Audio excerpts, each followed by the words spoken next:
রাখতে হবে যে আপনি যে যাকে বলতেছিলেন যে স্বাধীনতা আসলে দিলেই হবে না, স্বাধীনতা কামস উইথ রেসপন্সিবিলিটি, কারণ এটা আসলে সার্জিসের বক্তব্য অসংখ্য পরিষ্কার যে তারা কিন্তু আসলে তদবিরের বন্যায় ভেসে যাচ্ছে। অসংখ্য লোক তাদেরকে তদবির করতেছে, তারা তদবির যদি নাও শোনে তাইলেও কিন্তু এটা বাজারে গিয়ে বলা সম্ভব যে তারা তদবির করে কাজ করছে, কারণ আমরা নিজেরাই আসলে অনেক বেশি তদবির করতেছি তাদের কাছে। তো ওই জায়গা থেকে জনগণকে বাইর করে নিয়ে আসার জন্য বা জনগণকে এইটা বোঝানোর জন্য যে তোমরা আপাত লাভ আর দেশ গরুর জিয়াফত সেটা তাদের জন্য খুব গুরুত্বপূর্ণ কিনা সেটা জায়গা থেকে যদি একটু বলতে জনগণ। আর সার্জিস এই ব্যাপারটা নিয়ে আপনি একটু কথা বলবেন যে জনগণকে বোঝানোর জন্য আপনারা কি করতেছেন, যে জনগণরা আসলে নতুন রাজনৈতিক বন্দোবস্ত চায় কিনা, যে রাজনৈতিক বন্দোবস্ত আসলে এই তদবির এইটা থাকবে না। জনাব রনি, আপনি আগে। হ্যাঁ, এখন এই রাজনৈতিক বন্দোবস্তের জন্য দেখেন, আমি বৈষম্য বিরোধী ছাত্র আন্দোলন সার্জিস যেটা বলতেছিল যে আমরা কিন্তু রিস্কে আছি, রিস্কের কোনো কিছু নাই। হ্যাঁ, দেখেন বাংলাদেশে একটা ঘটনা ঘটে গেছে, 24 একটা ঐতিহাসিক ইভেন্ট, এবং এইটা বাংলাদেশকে রাজনৈতিকভাবে যদি মুক্ত করতে না পারে তাহলে আমরা আবার আগের জায়গায় ফিরে যাব। প্রত্যেকটা রাজনৈতিক দলের জন্য এটা চ্যালেঞ্জ আকারে হাজির হয়েছে। এখন ছাত্রদের মধ্যে ডেফিনেটলি নতুন আমাদের রাজনীতি লাগবে। সেই রাজনীতি যদি করতে এই ছাত্র নেতৃত্ব, সার্জিসদের নেতৃত্বে, মাহফুজদের নেতৃত্বে, নাহিদদের নেতৃত্বে এরা যদি ব্যর্থ হয়, যে জেনজি জেনারেশন আপনার রাস্তায় নেমে বন্দুকের গুলির সামনে বিদায় পৃথিবী বলে দাঁড়াইছে, সে নাগরিক ভিত্তিক ইনসাফ ভিত্তিক রাষ্ট্র যদি না পায় তাহলে ওই যে জাসদ গণবাহিনী টাইপের একটা এনার্কি শুরু হবে বাংলাদেশে।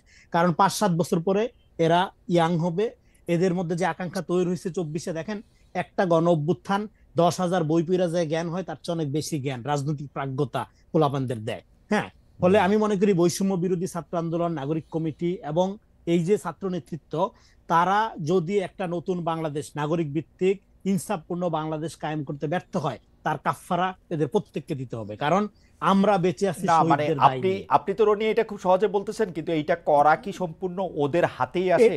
যে ধরা যাক এটা কি একটা সিলেবাস, যে এই সিলেবাসটা পড়ে আমরা পরীক্ষা দিলাম? এটা সিলেবাস কারণ হইলো কি, আওয়ামী লীগ, দেখেন বাংলাদেশে ঐক্যটা হয়েছে আওয়ামী লীগের বিরুদ্ধে। আপনার কি করতে হবে আপনি জানেন। আওয়ামী লীগ যা করছে তার উল্টাটা করলে বাংলাদেশ দাঁড়াই যাবে। হাসিনা যা করছে, হাসিনা যেভাবে ব্যুরোক্রেসি চালাইছে, হাসিনা যেভাবে জুডিশিয়ারি চালাইছে, হাসিনা যেভাবে আপনার শিক্ষা প্রতিষ্ঠান চালাইছে, ওইভাবে আপনি চালাবেন না, তাইলে বাংলাদেশ দাঁড়াই যাবে। কিন্তু এটা চালাবেন না, যে তার জন্য একটা ঐক্য দরকার। সেটা কি? জামাত, বিএনপি, ছাত্র জনতা, নাগরিক সম্মিলিত একটা ঐক্য দরকার। এখন সেই ঐক্যটা কেন হচ্ছে না? কারণ হইলো, যেটা বলতে চাচ্ছিলাম এর আগে, আওয়ামী বিরোধিতার মধ্যে একটা তারতম্য আছে। ধরেন আপনি আওয়ামী লীগের বিরোধিতা করতে গিয়ে আপনার ন্যারেশনটা হয়ে গেছে জামাতের মতো, আবার আরেক গ্রুপ আওয়ামী লীগ বিরোধিতা করতে গিয়ে হয়ে যাচ্ছে ওটা বিএনপির মতো। তাহলে আমরা যে নতুন রাজনৈতিক বন্দোবস্তের কথা বলতেছি সেটা তো আর হচ্ছে না, সেটা হয়ে যাচ্ছে বিএনপির মতো অথবা জামাতের মতো। তাহলে মানুষ তো এই দুইটা দলকে একই দেখে, জানে তারা। হ্যাঁ, তারা তো বছরের পর বছর, দশকের বছর দেখতেছে। তাহলে আপনি নতুন রাজনৈতিক বন্দোবস্তের কথা যেটা বলছেন, সেটা মানে নতুন দল শুধু না, আপনাকে একটা রাজনীতি প্রস্তাব করতে হবে, এবং সেই রাজনীতিটা কোথা থেকে উঠে আসবে তার একটা মডেল জিয়াউর রহমান কিন্তু দেখাইছে। জিয়াউর রহমান দেখাইছে কিভাবে রাজনীতিতে উঠে আসতে হবে, এই প্রেস কনফারেন্স থেকে না, রাজনীতিতে উঠে আসতে হবে মিডিয়ার বকবক থেকে না, রাজনীতিতে উঠে আসবে রোড থেকে, মাঠ থেকে, মানুষ আপনাকে, অথবা ক্যান্টনমেন্ট থেকে না। জিয়াউর রহমান ক্যান্টনমেন্ট থেকে রাজনীতি করে ওঠে, এটা জিয়াউর রহমান একটা বিপ্লব করছে। দেখেন, আরেকটা বলা হয় কিংস পার্টির কথা, জিয়াউর রহমান একটা বিপ্লব করছে আর আমরা করছি একটা অভ্যুত্থান। ফলে আমাদেরকে জনগণের কাছে যাওয়া ছাড়া আর কোনো পথ নাই। জিয়াউর রহমান বিপ্লব করার পরে আবার জনগণের কাছে গিয়ে আমরা তো এত কিছু বুঝি না। আপনি তাত্ত্বিক, আপনি বলেন এটাকে অভ্যুত্থান, এটা বিপ্লব না, নাকি বিপ্লব অভ্যুত্থান না?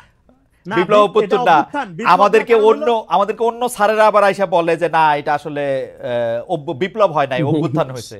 মানে তো ডেফিনেটলি অভ্যুত্থান, কারণ বিপ্লব হওয়ার জন্য আপনার সবকিছুর উপর ওই বিপ্লবী মানে অভ্যুত্থানকারী শক্তির কন্ট্রোল থাকে। দেখেন, সার্জিসটা কোনো কাজ করতে পারতেছে না এই আমলাতন্ত্রের কারণে, সার্জিসটা কোনো কাজ করতে পারতেছে না জুডিশিয়ারি কন্ট্রোলটা তো ভাঙা যায় না। আমাদের দরকার, শুনেন, এই ছাত্র নেতৃত্ব যদি ফেল করে তাহলে আমাদের শহীদদের এই যে দায় একটা আছে না, এটা তো আছেই, জীবিত যারা আহত এবং এই যে বিপুল তরুণ জনগোষ্ঠী জেনজি জেনারেশন যে অভ্যুত্থান ঘটাইছে, তারা আগামীতে যে পলিটিক্যাল এংজাইটিতে ভুগবে এবং তার ফলে যে বিস্ফোরণ হবে, সেইটা এখন কি কেওয়াজ, সেই কেওয়াজ আমি কল্পনাও করতে পারি না। সেটার দায় নিতে হবে, সেটার দায় সমস্ত রাজনৈতিক দলকে নিতে হবে যেরকম, এবং ছাত্র নেতৃত্ব আমি মনে করি তারা ভালোভাবে বুঝতে পারতেছে নতুন রাজনীতি গড়ে তোলার জন্য মাঠে যাবে এবং জনগণের ভিতর থেকে একটা রাজনৈতিক দল গড়ে তুলবে। আমি জনগণের জায়গাটা বোঝার জন্য একটু জনাব সার্জিস আলমের কাছে আসি। জনাব রনি, আপনাকে ধন্যবাদ। সার্জিস, আপনি যদি 1-1.5 মিনিটের মধ্যে কথা শেষ করেন তাহলে ভালো হয়, আমরা আসলে অনুষ্ঠানের পরে। জনাব সার্জিস। ভাই আমরা আমাদের জায়গা থেকে এখন পর্যন্ত বাংলাদেশের প্রত্যেকটা জেলা উপজেলা ইউনিয়নে যাওয়ার চেষ্টা করছি। আমাদের জাতীয় নাগরিক কমিটি, বৈষম্য বিরোধী ছাত্র আন্দোলন, জাতীয় নাগরিক কমিটির প্রায় 300-র উপরে আমাদের কমিটি আছে উপজেলা পর্যায়ের, আর বৈষম্য বিরোধী ছাত্র আন্দোলনের প্রায় 40টার মতো জেলা কমিটি আছে। আমি আমার জায়গা থেকে অভ্যুত্থানের পরে এখন পর্যন্ত প্রায় 35-36টা জেলায় গিয়েছি। আমরা যখন ম্যাস লেভেলের মানুষের সাথে যাই, কথা বলি, তখন আমরা তাদের যে আশা আকাঙ্ক্ষা ভাই, খুব সাধারণ চাওয়া পাওয়া ভাই, তারা তাদের জায়গা থেকে শুধুমাত্র মানে খুব সিম্পল, যে যে যেটার সাথে জড়িত ওই জায়গায় স্বাধীনতা চায়, তার মতো করে কাজটা করতে চায়। দ্রব্যমূল্যের তাদের জায়গা থেকে সহনীয় পর্যায়ে তারা চায়, তারা আইন শৃঙ্খলা পরিস্থিতি ঠিকঠাক চায়, তারা চায় একটা অফিসে গিয়ে তাদেরকে চাঁদা দিতে হবে না, তারা ঠিক মতো তার কাজটা বুঝে পাবে। তারা চাইতেছে কোনো একটা যদি কোর্টে যায় তারা তাদের বিচারটা বুঝে পাবে, একদম খুব সিম্পল চাওয়া। আমরা আমাদের জায়গা থেকে মনে করি বাংলাদেশের মানুষের যেমন অনেক ধরনের সমস্যা অনেক বেশি, বাংলাদেশের মানুষের চাওয়াগুলো সহজ। এটার জন্য যেটা হচ্ছে সামগ্রিকভাবে যে স্টেক হোল্ডার গুলো, রাজনৈতিক দল বলেন, আপনি আপনি সিভিল সোসাইটি বলেন, আপনি আমলাতন্ত্র বলেন, এই যে ইয়াং জেনারেশন যারা এখন বিভিন্ন জায়গায় বিভিন্ন প্ল্যাটফর্মে প্রতিনিধিত্ব করছে, তাদের কথা বলেন, সবাইকে তাদের জায়গাতে ভূমিকা রাখতে হবে। এবং সবচেয়ে গুরুত্বপূর্ণ, সাধারণ জনগণ আমরা যাদেরকে বলি, যারা শুধু প্রশ্ন করে, দায়বদ্ধ কম থাকার বিষয়টা যাদের ক্ষেত্রে দেখা যায়, তাদেরকেও ভাই দায়বদ্ধ হইতে হবে। তারা প্রত্যেকের জায়গা থেকে কোনো না কোনো জায়গায় জড়িত, সেটা একটা বাজারে হোক, সেটা একটা হাটে হোক, সেটা একটা অফিসের পিয়ন হিসেবে হোক, প্রত্যেকে যদি প্রত্যেকের জায়গায় দায়বদ্ধতা নেয়, তাহলে আমরা মনে করি এই যে জনগণের যে আশা আকাঙ্ক্ষা সেটার প্রতিফলন ঘটানো সম্ভব। আরেকটা জিনিস ভাই আপনাকে শুধু বলি, এত বড় একটা অভ্যুত্থান হয়ে গেছে, এই অভ্যুত্থান আমরা এখন দেখতেছি না যে এইটাতে চড়তেছে, এই শার্ট পরতেছে, এই কাপড় পরতেছে, কত না কত টাকা করে ফেলছে, কত না কত কিছু মনে হয় খরচ হইতেছে। ভাই এত বড় একটা অভ্যুত্থান হয়ে গেছে, শাহবাগে গামছা করে 5 টাকা 10 টাকা তোলা হয়েছে, 10, 12, 15 হাজার টাকা, ওইটা দিয়ে ওই দিনের প্রোগ্রাম চলছে।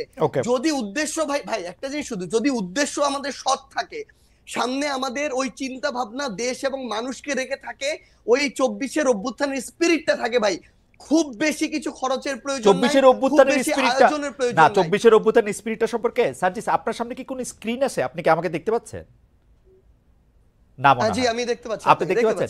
আপনি দেখেন, আপনাকে আমি আসলে স্ক্রিনে দেখাইতেছি। এটা হচ্ছে মেহের আফরোজ শাওনের একটা স্ট্যাটাস।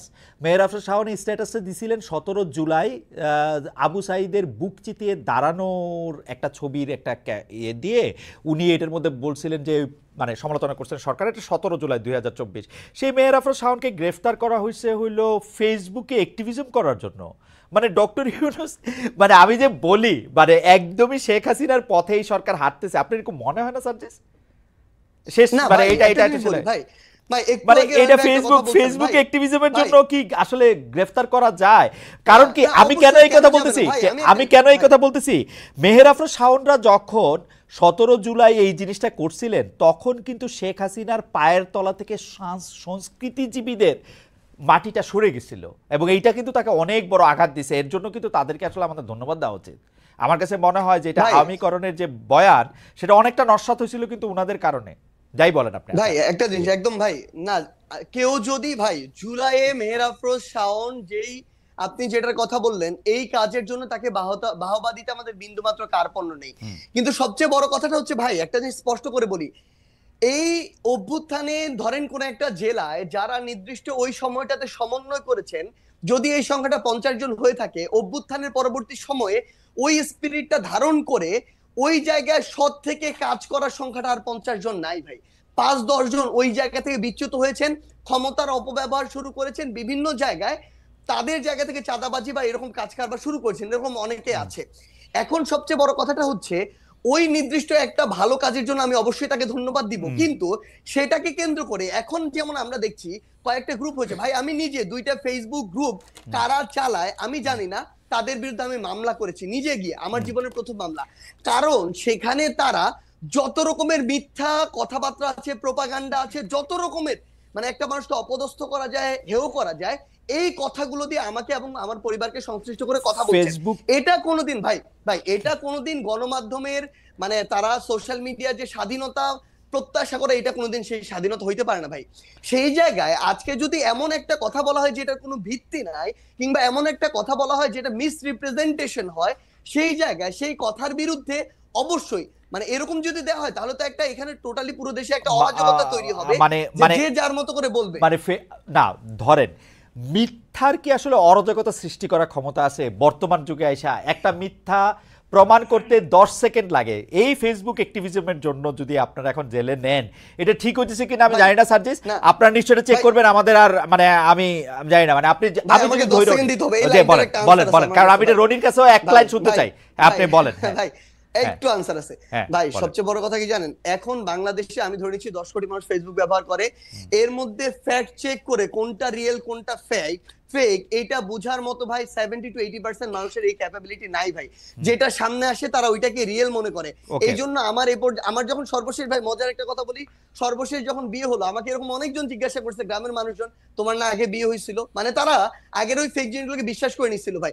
তো আপনি এরকম কত প্রোপাগান্ডার বিরুদ্ধে গিয়ে দাঁড়াবেন যেখানে আপনার পিছনে দেশ এবং দেশের বাইরে এই টিম থেকে না সার্জিস আমি বুঝতেছি না, প্রপাগান্ডার বিরুদ্ধে তো আপনার দাঁড়াইতে হবে না, কারণ প্রপাগান্ডা তো নিজেই মিথ্যা প্রমাণিত। আপনি কি তাদের সবাইকে নিয়ে জেলে ভরে দিবেন?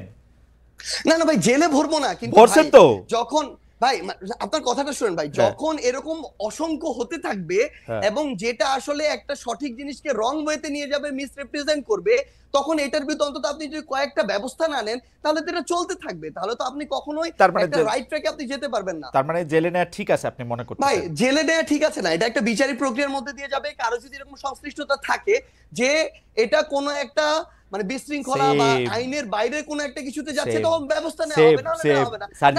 সার্জিস আপনি আমার খুবই প্রিয়, কিন্তু আপনার বলা আমার কাছে খুবই হাসান মাহমুদের বলার মতো লাগতেছে। যাই হোক ভাই শুনেন, আমি আপনাকে একটা জিনিস বলি ভাই, না আর আমাদের সময় নাই। আপনি আপনার কথা বলছেন যে আপনি তো আসলে দৃষ্টান্ত বুঝাইতে চান। না ভাই একটা জিনিস একটু বলি। হ্যাঁ রনি শেষ করবেন। হ্যাঁ সার্জিস শেষ করেন। হ্যাঁ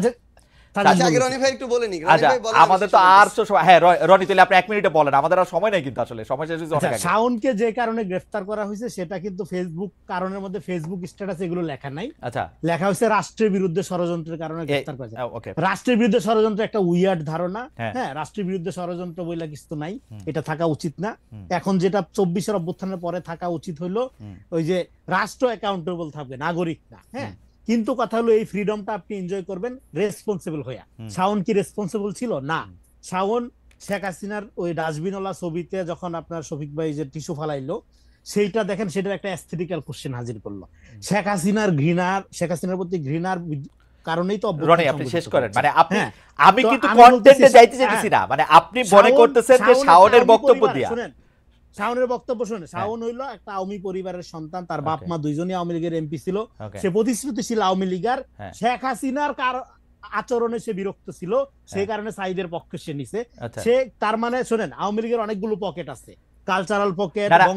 ঠিক আছে রনি, আমি আপনার বক্তব্য বুঝতে পারতেছি। আপনি মনে করতেছেন কিনা বঙ্গবন্ধু বন্ধে আওয়ামী লীগার একজন প্রতিশ্রুতিশীল আওয়ামী লীগার হিসাবে, এবং তার আওয়ামী পরিবার বাপ মা দুইটা, তাকে জেলে নেওয়া ঠিক আছে? তাকে ধরার জন্য রাষ্ট্রদ্রোহিতা বা ষড়যন্ত্রমূলক ফেসবুক স্ট্যাটাস দরকার নাই।